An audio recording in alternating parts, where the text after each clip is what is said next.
அடுத்த நாள் நீங்க எல்லாருமே கையில எடுத்துட்டு போகிற மிக முக்கியமான மெசேஜ், பெண்கள்.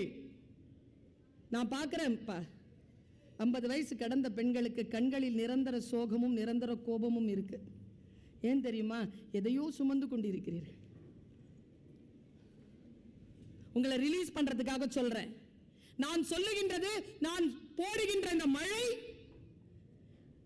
வீட்டில இருந்து ஒழுகுற தண்ணியை பிடிக்கிற சின்ன பாத்திரம் இல்லை.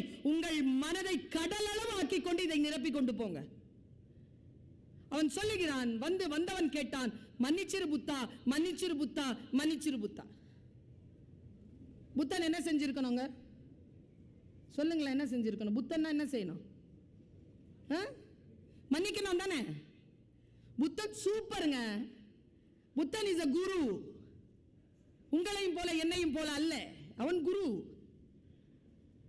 அவன் பரமாச்சாரியனவன், மிகப்பெரிய குரு அவன். அவன் சொன்னான், முடியாது, உன்னை என்னால் மன்னிக்க முடியாது. வந்தவன் கேட்டான், ஏன்?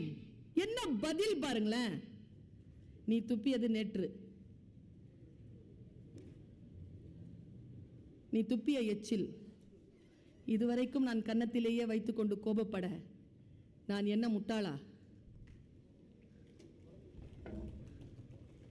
நீ துப்பிய எச்சில் கடலில் கலந்து விட்டது. ஏனென்றால் நான் ஓடிக்கொண்டிருக்கும் கங்கையாறு.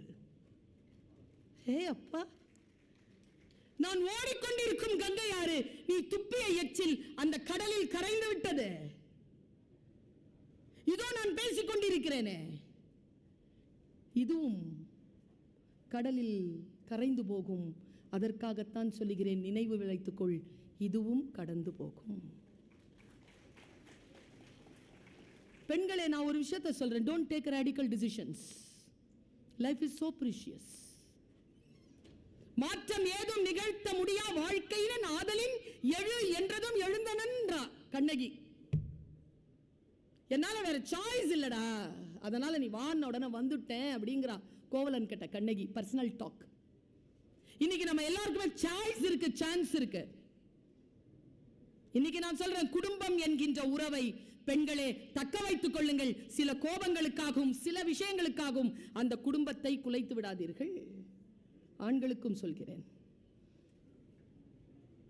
புத்தன் சொல்வதை ஞாபகம் வைத்துக் கொள்ளுங்கள்.